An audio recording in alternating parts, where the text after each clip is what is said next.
tentando um minuto de fama em cima dela, não conseguirão. O lugar deles na história já está reservado. Então, começar minha fala dizendo isso. E também, já que a gente é liderado pela ministra Marina Silva, a gente é liderado na construção aqui, em âmbito do ICLEI, pela Léa, que na cerimônia de abertura participou, ainda que indiretamente, e nós temos aqui a presença de um movimento que tem crescido muito, que tem todo o meu respeito e incentivo na ANAMA Brasil, que é o movimento da ANAMA Mulheres, que a gente participaram da mesa aqui, né? Então a gente tem hoje, vieram aqui para a mesa ao final, na foto, que a gente tem hoje a Andréa Struckel, liderando o movimento, a Ângela Guiral aqui presente, a Carla também, que é técnica da Secretaria do Clima, Meio Ambiente e Sustentabilidade, e a secretária Marcela Pupin, mais nova, que aderiu mais recentemente ao movimento das mulheres da ANAMA. Então, parabéns a vocês, porque num país que traz elemento do contexto atual de retorno a ideias da Idade Média, não é fácil fazer política pública, liderar seus segmentos, como a gestão de meio ambiente nas nossas prefeituras, como fazem essas mulheres. Parabéns extensivo a todas da ANAMA Mulher. Eu queria agora trazer uma reflexão. Eu imaginei que a gente tivesse aqui um monte de apresentação e que os conceitos básicos aí já fossem todos tratados. Então, nesse momento, eu vim apenas trazer um pouco da reflexão sobre a ótica das unidades de conservação municipal. Estive secretário nos últimos 12 anos e hoje estou presidente da Fundação José Pedro de Oliveira. Então, para aqueles que não têm essa familiaridade, tem bastante gente aqui de fora, né, do Ministério, dos Estados, da ABEMA, todos já citados. A Mata de Santa Genebra é o segundo maior fragmento de Mata Atlântica em área urbana do país. Só perde da Floresta da Tijuca. Portanto, ele é o maior fragmento de Campinas, da região metropolitana e do estado de São Paulo. Se ele é o segundo. Então, a Mata de Santa Genebra ela tem 251 hectares. Né? E ela está, em breve, recebendo um adicional de 21 hectares. Então, a gente vai ter, até o ano que vem, ampliação da unidade com áreas para plantio e, inclusive, que vai receber um investimento para ampliar o viveiro da Mata de Santa Genebra, que hoje produz 10 mil mudas ano, para que, em conjunto com a Secretaria de Serviços Públicos, que elaborou o projeto do viveiro junto com os técnicos da FJPO, terá a capacidade, em breve, de produzir 200 mil mudas de árvores por ano, mudas nativas para enriquecimento da mata e plantio no corredor ecológico, que está traçado para ligar a Mata de Santa Genebra à Mata de Ribeirão Cachoeira, na APA de Campinas. Esse é o planejamento, um dos planejamentos, né? Existiu um processo inicial da Fundação participar do trabalho de arborização urbana nos últimos anos. Foram plantadas 60 mil, não estou falando do município de Campinas, estou falando da Fundação apenas, 60.073 mudas nativas em 88 locais do município de Campinas. Áreas de preservação permanente, praças, corredores ecológicos. Foram plantadas espécies como pitanga, uvaia, cambuí, cerejeira do Rio Grande, jatobá, jequitibá rosa, cedro, entre outras. E isso inspirou um programa que se chamou, no âmbito da Fundação José Pedro de Oliveira, Construtores de Florestas Urbanas, Construtores de Florestas Urbanas, e que agora foi abraçado pela segunda gestão do prefeito Dário Saad e está sendo tocado aí pelos secretários Ernesto Paulela e o secretário Adegas Júnior, que é o projeto das microflorestas urbanas. São 200 microflorestas nesses próximos 4 anos. Então, fragmentos de mata nativa em pequenas microflorestas espalhados por todo o território da cidade, e isso para além dos 88 áreas com 60.073 mudas que haviam sido plantadas, pioneiramente aí pela Fundação José Pedro de Oliveira. Então, estou trazendo isso para vocês, para fazer uma reflexão também sobre as nossas compensações ambientais. Marete sabe muito bem, e acho que falou um pouco disso também, que as nossas compensações ambientais são muitas vezes destinadas longe dos locais que sofrem o principal impacto ambiental, e isso não pode continuar. A gente não pode ter isso, né? Então houve em 2013 para 2014, uma decisão de aplicação de recursos que eram da ampliação da refinaria da Replan, aqui em Paulínia. E a Mata Santa Genebra ela fica dividida em território de Campinas e Paulínia. Houve uma discussão, que foi um questionamento do Ministério Público Federal, junto com a procuradora à época, que hoje é um procurador, ela saiu, a doutora Camila, que foi pioneira nisso, e as mulheres, hein, doutora André? Mulheres coordenando o Planal, mulheres, a nossa ministra que nem se fala, não precisa falar mais dela. Então, por que eu estou falando isso? Porque na época houve a decisão de aplicar recursos que eram da ampliação da nosso maior impacto aqui na região, que é a refinaria, né, para aplicar esses recursos, na época, por decisão do Estado, para a aplicação na Serra do Mar, no Parque Estadual da Serra do Mar, que é importantíssimo, ninguém vai questionar isso, evidentemente que precisa de recursos também. Mas a compensação ambiental, na nossa visão, tem que ficar no território onde o impacto ocorre. Então essa é uma questão que acho que é importante para ser discutida também no âmbito do plano. Que a gente utilize os recursos de compensação existentes para favorecer essa política, impulsionar essa política, para ajudar os municípios a serem financiados nessa política. E que a gente faça isso também com esse direcionamento. Então aconteceu que foi judicializado pela nossa procuradora da Fundação, junto com o Ministério Público Federal, aqui em Campinas agora liderado pela Procuradora da República, né? Procuradora da República recém-empossada, e que isso possa ser repensado, que a gente possa ter essas medidas. Então a gente tomou essa medida, e eu estou falando tudo isso para dizer que esse processo foi transitado em julgado, com ganho à Fundação José Pedro de Oliveira e ao Ministério Público Federal de Campinas. E esses recursos que ficaram todos esses anos, enquanto o processo estava ajuizado, eles serão aplicados nas 2 unidades de conservação do ICMBio, que é a Mata de Santa Genebra e o Matão de Cosmópolis, nos próximos anos. Então, acho que essa é uma discussão importante para trazer aqui. Como a gente vai financiar as políticas? Porque as políticas são muito boas. E a gente tem avançado em alguns períodos, né? A gente teve o período aí das políticas antiambientais recente, né?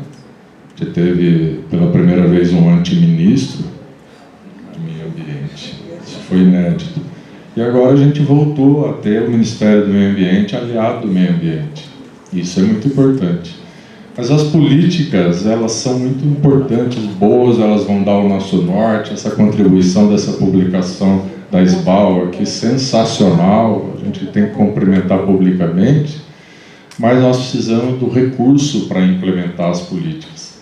E hoje a gente tem o Sistema Nacional de Meio Ambiente, em média os municípios têm 0,26% dos orçamentos municipais. 0,26%.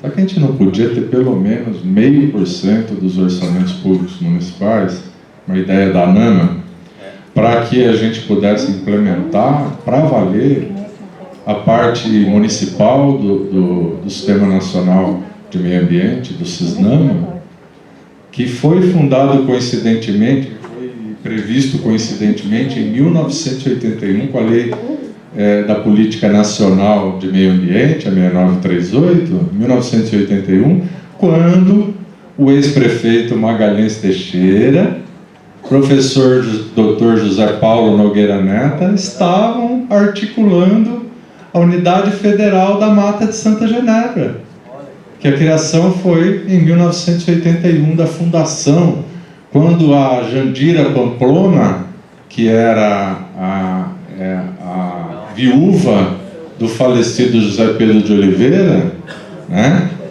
fez a doação ao município exigindo uma fundação.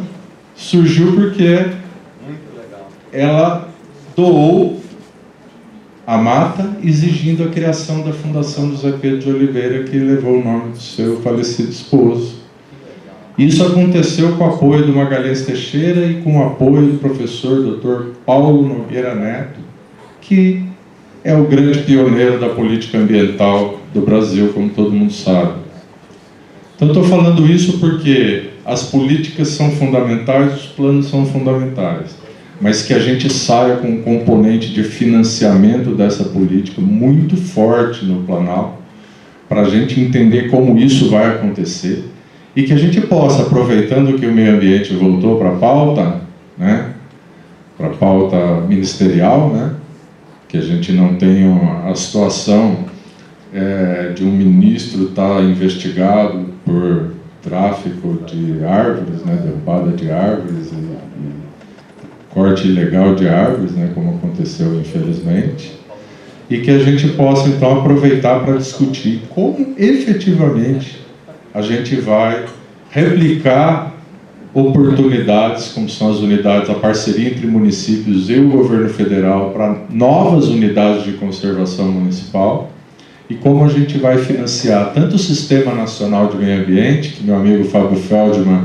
sempre que encontra comigo, fala: precisamos insistir para tirar o SISNAMA do papel no âmbito municipal, porque o SISNAMA ele é restrito hoje a poucos grandes e médios municípios brasileiros, ao governo federal e aos estados que tiveram implementação completa do que estava previsto, não os municípios. Então a gente precisa discutir, e aí, fechando a minha fala, né, e para depois eu vou dar algumas características da Mata de Santa Genebra, que eu fui mais pela política pública geral, como nós vamos financiar o SISNAMA, como nós vamos fazer que a lei de 1981 seja implementada e que os municípios sejam fortalecidos na gestão ambiental municipal, e como nós vamos financiar essa revolução, que eu tenho certeza que o norte vai ser o Planalto da arborização urbana nas cidades brasileiras. Então esse que é o recado principal que eu gostaria de deixar. Para fechar, mais um pouquinho sobre a Mata de Santa Genebra, que nós estamos lá à disposição para recebê-los, aqueles que estiverem nesses dias aqui em Campinas querendo visitá-la, né? A Mata de Santa Genebra tem mais de 326 espécies de vertebrados registrados. Nós temos 50 mamíferos, né? Onças reproduzindo. Recentemente, entre o Natal e o Ano Novo, foi um filme que está circulando aí nas redes, com mais de 3 onças que nasceram, né? Existe até um estudo todo, porque não é normal 2 fêmeas onças no mesmo território. As onças macho, elas circulam pelos corredores e reproduzem, mas as fêmeas ficam na mata. Existe um estudo para mostrar a passagem de bastão, que na verdade uma fêmea, uma onça parda, ela é na verdade filhota da outra onça que existia. Essa é a tese que está sendo testada e investigada.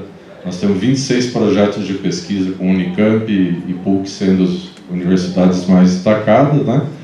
Então são toda essa biodiversidade, e nós temos um viveiro que hoje o plantio já termina, para terminar minha fala, atingindo 15% do território da mata, com a árvore do palmito jussara ameaçada de extinção, que as mudas são produzidas no viveiro atual da Mata de Santa Genebra. Então, dizer isso para vocês, que é possível, existe um modelo, e por último anunciar que depois de 10 anos de tratativas, o ICMBio, o Instituto Chico Mendes, publicou no Diário Oficial da União de ontem o Acordo de Cooperação Técnica, firmado com a Fundação José Pedro de Oliveira, para intensificar a gestão participativa, retomada do Conselho da Unidade de Conservação, que existe o Conselho Administrativo da Fundação e é diferente do Conselho da Unidade de Conservação, que é presidido pelo ICMBio e que vai funcionar a partir de agora na nossa Unidade de Conservação. Acho que alguma contribuição eu pude trazer para vocês e muito obrigado pelo convite e bom sucesso na nossa atividade de hoje. Vocês estão construindo a história, uma nova história da arborização urbana no país, com certeza. Obrigado.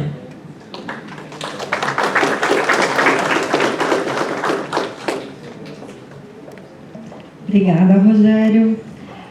Agora eu queria chamar as cidades e estados anfitriões para contar um pouco o que tem sido feito aqui em Campinas e no estado de São Paulo sobre a arborização urbana, a governança e outras boas práticas. Então eu convido aqui a Ângela Guiral, que já foi mencionada aqui algumas vezes,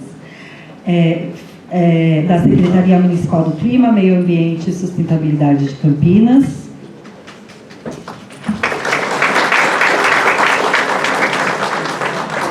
O Fábio Vicentini Diniz, biólogo, chefe da Divisão de Fiscalização e Licenciamento Ambiental da Secretaria Municipal de Meio Ambiente de Campinas. E André Schatz Pelliciotti, assistente técnico da Assessoria de Mudanças Climáticas da Secretaria de Meio Ambiente, Infraestrutura e Logística do Estado de São Paulo.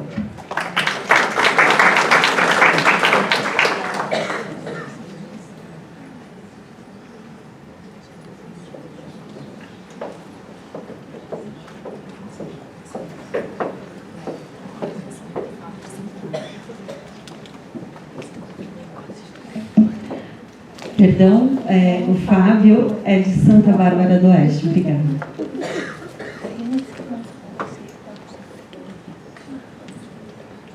Bom dia a todos e a todas. É uma alegria participar aqui da primeira oficina do Planal.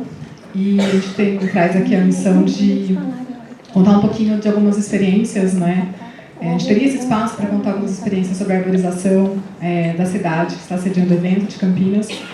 Mas a arborização também é um tema que se discute de forma regional. E então, junto com meu colega Fábio de Santa Bárbara, a gente trouxe uma experiência do programa Reconecta RMC. RMC é de Região Metropolitana de Campinas, que é um trabalho que a gente já vem desenvolvendo há alguns anos. Ele se iniciou em 2017 e é um esforço coletivo para a implementação, vou usar até o termo do professor Maretti, né, de diversos componentes aí, para a gente efetivar uma área de conectividade entre os espaços relevantes do ponto de vista ambiental das nossas 20 cidades. Então, o projeto Reconecta, ele se iniciou em 2017,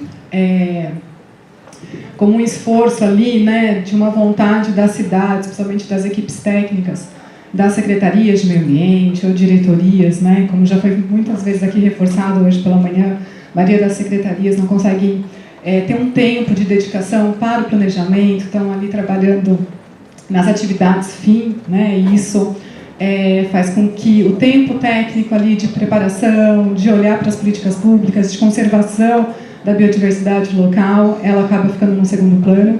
Então, lá em 2017, a gente entendeu que deveria, que se a gente se unisse, a gente teria aí uma possibilidade de avançar nessa agenda, trazendo ali um corpo técnico maior quando a gente junta todas as prefeituras aí das 20 cidades.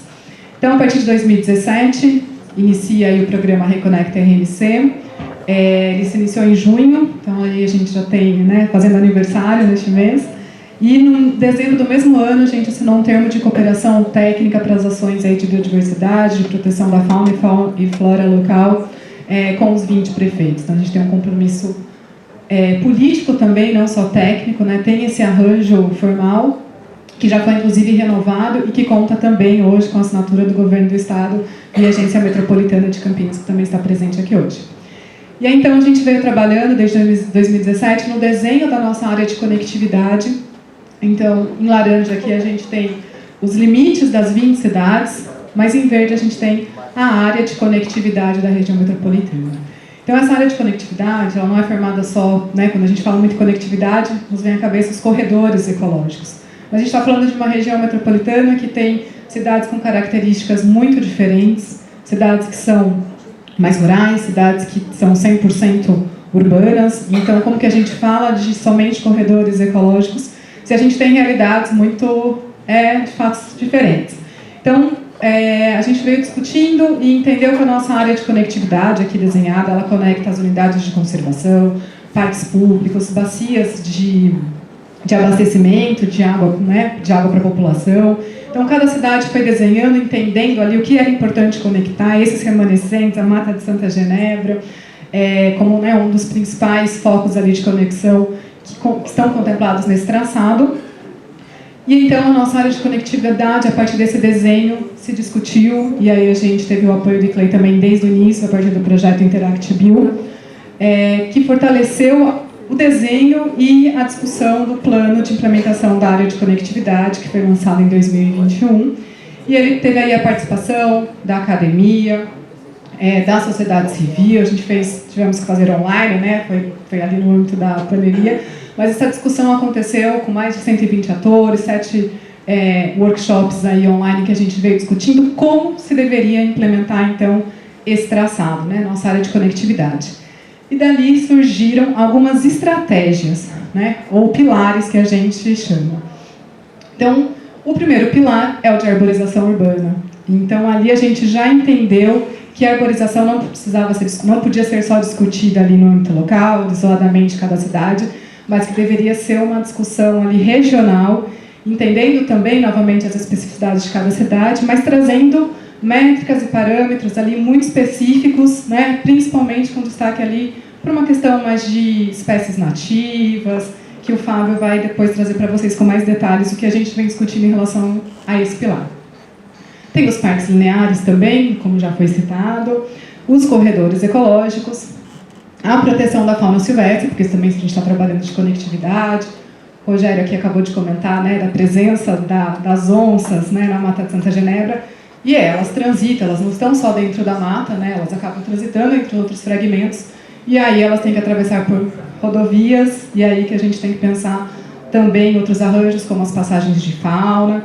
Então, a proteção, né, dessa fauna, ela também está dentro do Reconecta nesse contexto. E aí a gente tem outros 2 eixos que não são, a gente costuma dizer, não são físicos, mas são extremamente importantes, que é a regulamentação, fiscalização e a compensação. Então, como que a gente traz esse programa para dentro de uma regulamentação? Hoje ele faz parte, a gente fala de um pacto, né? A gente tem um termo de cooperação, um convênio entre as cidades, mas a área de conectividade ela tem que estar inserida dentro do principal instrumento da nossa região metropolitana, que é o Plano de Desenvolvimento Urbano Integrado, PDUI. Ela hoje, dentro do caderno, né, de subsídios, ela se encontra como uma zona ambiental específica, mas a gente aguarda aí, né, o andamento para que o PDUI seja aprovado, para que a gente tenha, de fato, uma normativa que faça com que todos os outros municípios tragam a área de conectividade para dentro dos seus planos diretores. A fiscalização, então, por exemplo, a gente trabalha e atua junto com a Polícia Ambiental do Estado de São Paulo também, né, pedindo e fortalecendo junto com eles uma fiscalização mais efetiva dentro da área de conectividade. A compensação ambiental também, como já foi também trazida aqui hoje de manhã. E aí a gente tem um outro painel que é o de articulação, porque a gente não pode deixar morrer esse programa que já tem muitos anos e que continua ativo. Então, hoje, a principal forma de manutenção em que a gente toca a agenda do Reconecta é dentro da Câmara Temática de Saneamento e Meio Ambiente, hoje coordenada pelo nosso secretário Adegas Júnior, dentro da Gencamp, e ali todas as reuniões da nossa Câmara Temática a gente traz a pauta Reconecta e a gente vai avançando e discutindo vai validando normativas e entendimentos e fortalecendo esse projeto para viabilizar a implantação da nossa área de conectividade. E a comunicação, que é um pouco do que a gente está fazendo aqui hoje, contando para vocês sobre esse programa. Daqui, com certeza, a gente vai sair com outras inspirações e diretrizes para fortalecer essa agenda. Então, vou parar por aqui. Vou passar a palavra para o Fábio, de Santa Bárbara do Oeste, biólogo, diretor lá, que vai contar para vocês especificamente sobre o eixo de arborização urbana. Obrigada. Obrigado, Ângela. Bom dia a todos. Eu queria também, com as palavras da Ângela, falar que é uma honra estar aqui hoje falando desse programa. É um programa que sempre que eu tenho oportunidade eu defendo. Sempre que eu tenho oportunidade de falar dele lá em Santa Bárbara do Oeste, em outros eventos, eu falo dele, porque é um programa único que integra uma coisa difícil, que é integrar regionalmente vários municípios com tratativas aí diferentes, com características diferentes, para o mesmo objetivo. Falar um pouquinho do único eixo que é tratável hoje aqui, que é o eixo de arborização urbana, né, o eixo estratégico, que de certa forma ele integra também alguns outros eixos que foram falados pela Ângela, como o de parques lineares, por exemplo. Afinal de contas, quando a gente trata de parques lineares, a gente também fala um pouco da parte de arborização urbana. E a primeira pergunta que a gente põe é: por que a arborização urbana como área de conectividade? Porque essa pergunta foi feita lá no início, quando a gente começou o programa Reconecta. A gente questionou por que a gente não inclui a arborização urbana como área de conectividade também. E essa imagem aqui, ela é bem representativa disso, porque a área de conectividade, ela tem esse offset aí de 1 quilômetro, 2, né? 1 quilômetro para cada lado, e justamente para englobar uma área grande de conectividade. E quando você pega as áreas, os municípios aqui da região metropolitana de Campinas, grande parte dessa área de conectividade passa dentro da área urbana. E dentro da área urbana, se a gente fosse fazer só a conectividade nos corredores ecológicos, ficaria muito pobre.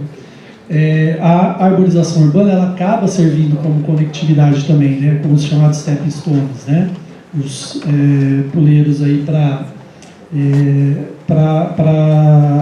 essa conectividade, para esse fluxo gênico dentro da área urbana. Eu faço. Tá aí dentro do eixo estratégico de arborização urbana. A gente, como foi falado, tem 25 metas, né? Mas cada eixo estratégico a gente tem aí os objetivos que foram traçados. Dentro de arborização urbana a gente tem os objetivos que estão aqui descritos aqui, e todos eles a gente procurou vincular eles às ODSs da ONU. O primeiro objetivo é pesquisar e definir espécies adequadas, que esse é um gargalo dentro nosso aqui da questão de arborização urbana. Quando a gente trata de espécies adequadas, é um componente que gera muita discussão dentro do nosso grupo, discussão boa, tá? Não discussão briga. O segundo objetivo é estruturar e consolidar diagnósticos manuais de gestão, que também é um outro gargalo, é muito difícil. Foi falado aqui da questão dos municípios, né, dos técnicos disponíveis para os municípios. É muito complicado a gente fazer diagnóstico municípios de pequeno e médio porte, ter equipe disponível, ter pessoal capacitado para fazer um diagnóstico adequado. Então, um dos objetivos que a gente busca também é estruturar e consolidar esses diagnósticos manuais de gestão e estabelecer e fortalecer parcerias intersetoriais com a sociedade civil, setor privado e as instituições de pesquisa. A gente tem conseguido fazer um pouco desse fortalecimento aí, trazendo principalmente algumas instituições de pesquisa para estar iniciando essa conversa com a gente. Ainda fizemos bastante coisa, mas ainda tem muita coisa para fazer. A Exalc tem auxiliado a gente, já participou de algumas reuniões junto na figura do professor Demóstenes, né? Também o professor Dr. Marcelo Leão também tem ajudado a gente nesse sentido. E aqui eu trouxe uma figura da região metropolitana, da área urbana de Santa Bárbara do Oeste, porque é uma coisa é uma política que a gente já implementou em Santa Bárbara do Oeste e que está servindo um pouco de exemplo do que a gente quer fazer aqui para a região metropolitana de Campinas, que é o zoneamento da área de conectividade para a parte de arborização urbana. Então, lógico, a gente a gente está falando aqui da arborização urbana dentro da área de conectividade, porque esse é o objetivo do programa Reconecta. Mas dentro dos municípios não deixa de fora a arborização urbana que está fora da área de conectividade. Tá? Mas é basicamente esse tipo de zoneamento, onde a gente diferencia dois componentes que a gente entendeu importante, que é a arborização urbana nas áreas urbanas consolidadas e a arborização urbana nas áreas de expansão urbana, porque ela é diferenciada. Teoricamente, é muito mais simples fazer arborização urbana na área de expansão urbana, porque você está começando do zero. Né? Definir as diretrizes para os empreendedores, para os loteamentos que vão começar a implementar empreendimentos nessas áreas, já começarem o empreendimento com a arborização urbana adequada. Esse é um ponto. E o outro ponto, que é um pouco mais complicado, são as diretrizes para a arborização urbana na área urbana consolidada. Então, nesse pé que a gente está aqui dentro do grupo técnico de arborização urbana do Reconecta, tratar essas diferenças entre como vão ser as diretrizes para a arborização urbana na área urbana consolidada e na área de expansão urbana. E a gente já definiu, então, algumas características que a gente está começando a implementar, que é, principalmente, definir algumas espécies adequadas para a área urbana consolidada e para a área de expansão urbana, dentro da área de conectividade, com uma restrição que a gente está colocando aqui, por se tratar de área de conectividade, colocar dentro dessas espécies mais adequadas só espécies nativas, regionais, que podem ser aplicadas para a arborização urbana, que têm características que podem ser utilizadas para a arborização urbana. Definir uma diversidade mínima necessária, foi falado aqui na fala, nesse período da manhã, da questão da diversidade, né, de se discutir diversidade das áreas dentro dos municípios. A gente está tentando implementar essa diversidade mínima dentro dos programas de arborização urbana. Definir diretrizes de plantio, porque afinal de contas a gente tem que pensar também numa questão que já foi falada aqui, da arborização urbana, que não é só questão microclimática, mas também questão de regulação de permeabilidade da área urbana, que a gente tem notado muito. Eu falava que eu via isso em Santa Bárbara do Oeste, mas depois do programa Reconecta eu comecei a ver que todos os municípios têm esse problema. E a pessoa planta a árvore e estrangula ela, não deixa quadro permeável nenhum. E esse quadro permeável não é benéfico só para o desenvolvimento da árvore, é benéfico também para o controle de permeabilidade na área urbana também. Definir diretrizes de manejo e também definir corresponsabilidades. Acho que esse é um ponto importante, porque hoje recai muito sobre o poder público as responsabilidades com relação à arborização urbana. E a necessidade da população, da sociedade civil, do setor privado também entender que ela tem corresponsabilidade com relação à arborização urbana. E é isso aí. Eu queria agradecer então a todos, Angela, novamente. Obrigado.